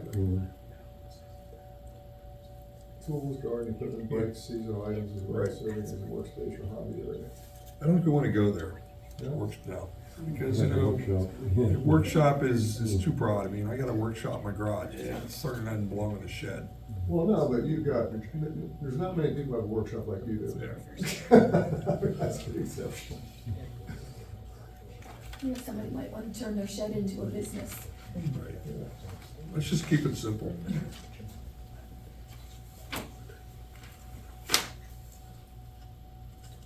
So that'll go in the definition section of both the SALDO and the zoning. Do you have it, you want that definition? We just talked about it, or do you have it? What, SALDO? No. Well, Oh, we, the shed. yeah, we, Single-story storage unit for equipment, right? Yeah. Or, Lawn- what did you say? Lawn equipment? Yeah. That could be lawn/garden equipment. Yeah, Tools, lawn, tools, etc. bikes, I mean, anything that you wanna keep out of the weather, Right. you know? And out of your garage, Right, so Or you can park basement. your cars. right. And you always need a bigger shed. That's when you get a pole barn.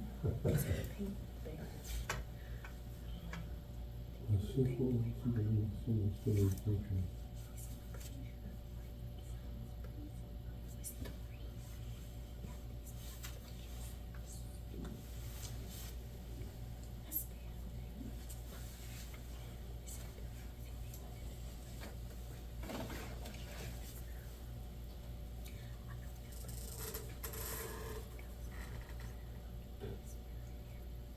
And when do you add the various sizes and the, Well, that's gotta be in the ordinance, okay. or whatever, where we put it. Okay, I'm just looking for a place to put that. I mean, I thought we could put the allowance in the side yard under the zoning 360-129 yard regulations.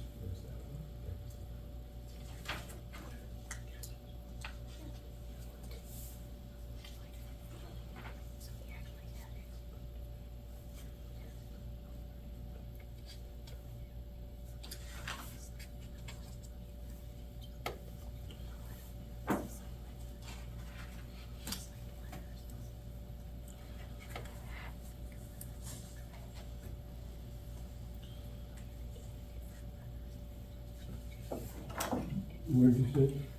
Under 360-129 yard regulations.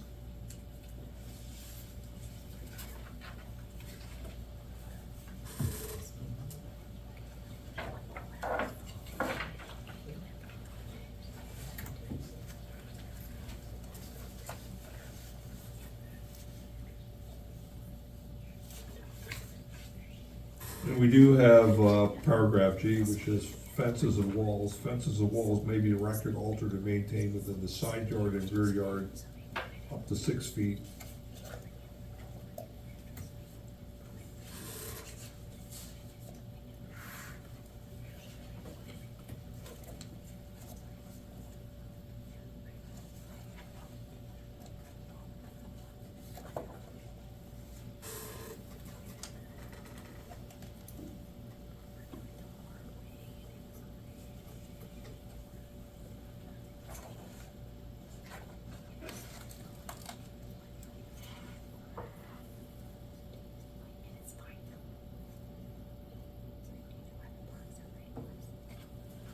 Why don't we just add a paragraph H to that section, to cover sheds?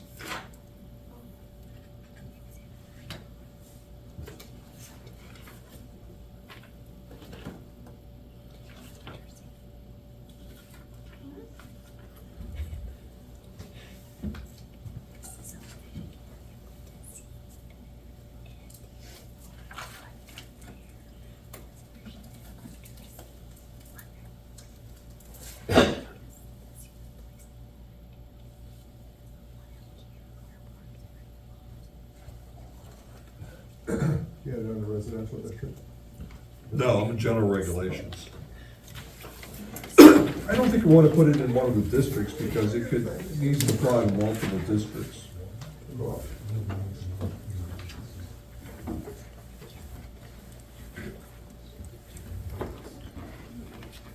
Basically, say it can be in front, side yard, I don't think we want it in the front, we want it on the side, well, we gotta make, we can add that qualification about the 150 as far as in the front.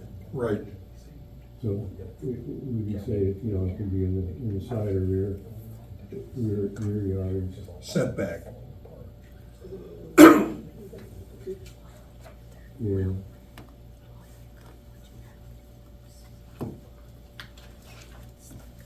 But then that, I mean, that the discussion earlier was, we want to have it to be able to go into the setback, leaving, you know, clear up the 5 feet. Well, what I was gonna suggest, under 360-129, which is yard regulations, we have paragraph H, which would read sheds.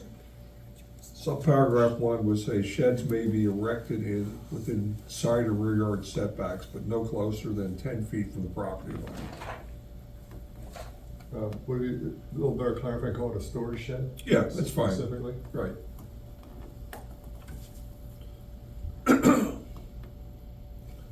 Well, the definitions, it should say storage. Right.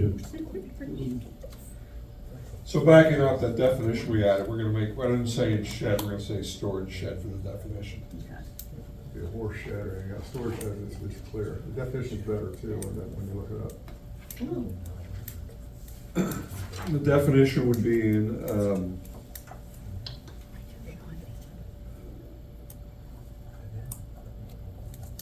it would be in section 360-8, which is definitions of zoning.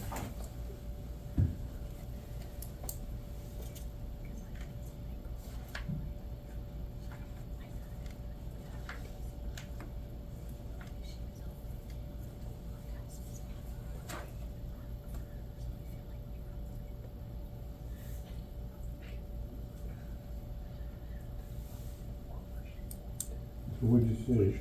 Erecting the side or rear yards, what was minimum of 10 feet from the property line? Correct. 10-foot clearance, is that what you Right. said? No closer than 10 feet from the property line.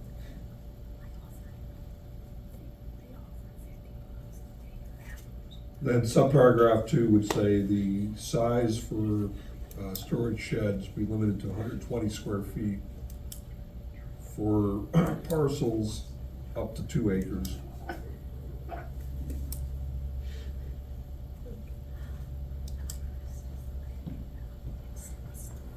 And 240 square feet for parcels between 2 and 5 acres.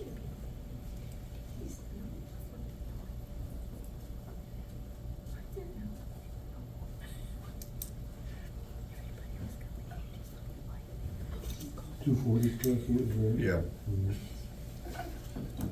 But I think the third subparagraph would cover the landscape screening.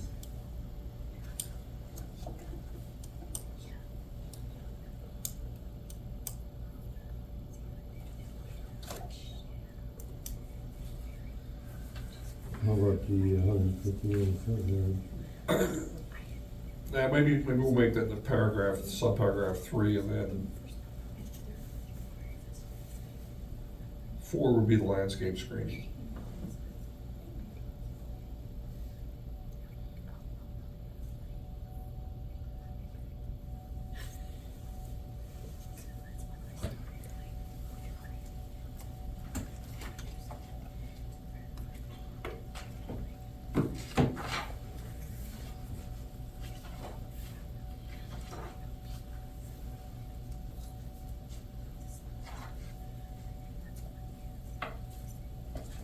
I sent you some additional language in case you need it.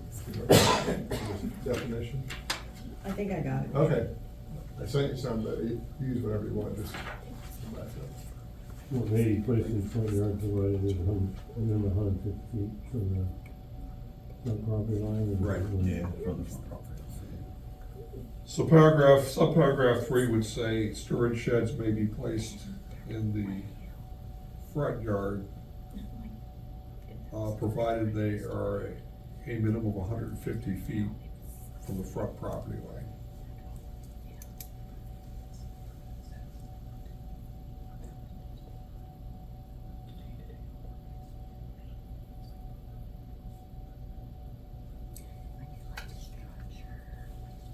And then subparagraph 4 will cover landscape screening. So do we want to get into nitty gritty here? I mean, you could put landscape screening that's 4 feet high, but what would you accomplish, right? Yeah. Probably gotta be at least equal the height of the building, right? Yeah. Yep. Or material that would obtain that height. Landscape screening, what adjacent to the property line? No, I think that we should, if the storage shed is erected in the side or rear yard setback, it shall provide, landscape screening should be provided. Shall be provided, yes. There you go. And that can be plants, fence, anything? or- No, I don't think we want to go to the fence thing. Just keep it to plants. Okay. It's natural. Yeah, we should define it as a coniferous species. Deciduous wouldn't do much good half the year. True. Yeah. I would just say landscape screening should be a coniferous species that reaches or exceeds the height of the building within 2 years. You don't want to plant something that's gonna take 50 years to get to the right height, right? Yeah, well. And Bonsai 2 years trees. is a little quick though. Well, that means you're Or it's getting, dead. you're gonna get 6-foot arborvitae, right? Yeah. You think, And I used to have to trim those things, a 100-foot long arborvitae. you think 2 years' time was a little overzealous? Yeah, a little bit, maybe 5. 5 years, okay, let's go with 5 years. You probably get a small root. If they grow that fast, then you got a lot. Yeah, Dick Ryan already put everybody in my back property line, they were this high. Yeah. Now they need to be cut down because Yeah. most of them are on my Like I property. said, they're probably on your side. Yes, they are. I just cut 2 down by before. In fact, we had the one snow event. 2 of them came down out of the garage, and the neighbor, I thought he could straighten them out, he cut them down, and there's a big hole. Ouch. Yeah, my dad did the same thing, he put them in, they're very nice, they were about 30 years, his house is a story, they were almost, well over 2 stories. Well, you're better with Leland cypress, they don't get as unwieldy arborvitae. Okay. All right, moving on, next meeting is Tuesday, April 7th, I will not be here. Wait a minute, I will be here. I'm back on April 3rd, so I will be here. Oh, All right. okay. Yeah. Oh, Yeah, Is there any discussion on the data center information that was forwarded out? There's no talk about the issue. Well, apparently we obviously need to have something. Absolutely. I mean, Yeah, I mean, bottom line, and Tanya and I talked about that, and that's what, you know, it's bottom line, if they come in, somebody comes in and wants to put a data center in this township, they can do it wherever they want. So anyway, unless you've got an ordinance according to the municipal planning process, that they will, you know, so this is designed, the zone that will be identified. If you don't want to see one of these in the township, the zone that would be identified would be the industrial zone. well, it'd have to be. Because with all this, An email. what's that? Okay, Yeah. I didn't Yeah, print that's this the out. best place for it, but the reality of it is, with all the setbacks in there, it would be a big challenge. It's just like the adult bookstore that we have set up for the commercial zone. Mhm. So anyway, that's the thinking process that was used. Now, and I sent you the article that had to do with the folks out in Carroll Township, just past the Horn Hospital. So that's where that one is being looked at. We're being negotiated, however you want to look at it, but anyway. There's Well, a from- data from- center by the Horn House? From what I heard, Tom, Dot Regal said no. Yeah, I don't know, yeah, exactly, yeah. And if they can't get their hands on that one, that's a no starter. Yeah. Cause that's the flat Biggest chunk. that's the flat parcel that they need. Right, exactly, that is. Then I had identified something maybe closer to the Texas Eastern facility. Uh-huh. Because you've got some flatter land out there, and you have a potential for co-locating with the facility there, and any potential to utilize the waste heap. So anyway, it's just, there's a couple of spots in the county that, that come to mind. And I mean, the other one is up there at What's-It-Balls. They've got a greenhouse facility up there, and so that would benefit from the waste. Well, it would likely take out the soccer The field. marijuana place. Anyway, Well, in Perry County, the only property that anyone should even think about any of that stuff is the one in Watts actually up there is in a bad spot. Just strictly because of location next to the river. Yeah, and that's what fell through on that one, is because they did the 11 and 15 work, up there, Route 15 work. They ran into a prehistoric Native American site up there, down along the river. So yeah, I was involved in that project and design work, so. No, that one bit him on that one, but, yeah. I mean, the So- water is the biggest concern for any of that.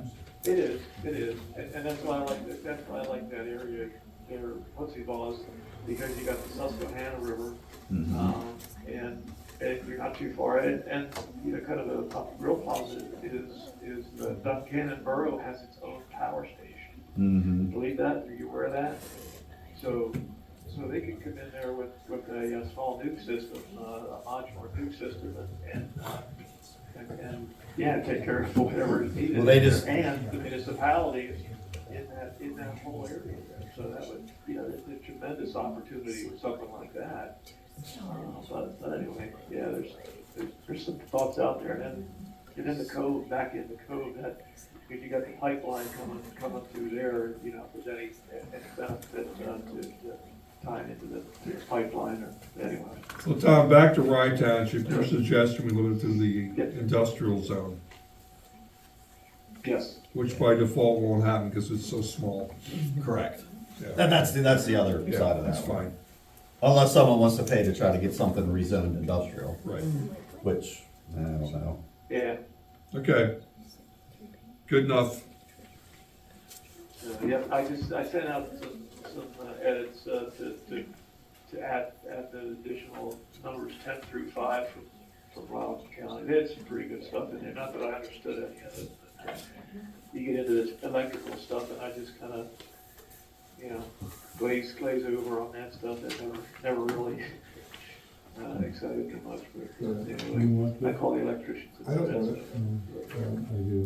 Okay. Yeah, I just know they take a ton of power. Way too much power. They do, yeah, that's from what I, Yeah, what's the industrial, Well, Isley's, that's- isn't it? It's Isley's, yeah, yeah. It's Well, that's a basically, good sized lot, isn't it? what's that? That's a pretty good sized lot. Gordon, they're building these things on 500-acre parcels. Yeah, yeah, 500 and 700 acres. Yeah. There you And go. it's set, you're looking at setbacks of 1,000 feet. And Yeah. the noise that they generate is a Tremendous. big challenge. Yeah. That's why it's Big home. set very low. Yeah. And, well, it's all the fans, the blower fans. Won't have to worry about because chickens. You've got the Yeah. fans in the computers and Good point. the blower fans that exhaust it. Yeah. You know, Dolphin You get Highlands Golf vibration. Course, you familiar with that? Vibration. You know, that's going to be replaced with Day Center, and that's, you know, what's his name, Bill Gates is funding the restart of 3 Mile Island. Well, Bill Gates bought, Microsoft bought 3 Mile Island, basically. They bought it? Well, They have the controlling interest. Well, yeah. But all, I mean, you think about it, there's a nuclear power station to power a data center, they're all right there. Yeah. That's big stuff. Yeah. okay, next meeting, April 7th, Then you will be here. I will be here. Okay. Yeah. Motion to adjourn. You probably could look at whatever things were outstanding on that, Bartlett thing. Yeah, is that coming back? Yeah, it could be here in April. Yeah. And we kinda suggested to them to get it to rezone it, I don't know if they did or not, No, I've not seen anything. because that was a requirement for what they wanted to do in order to. Okay, motion to adjourn, I motion to adjourn. second, Second. all in favor? Oh. Aye. Aye. All right, good night, Tom.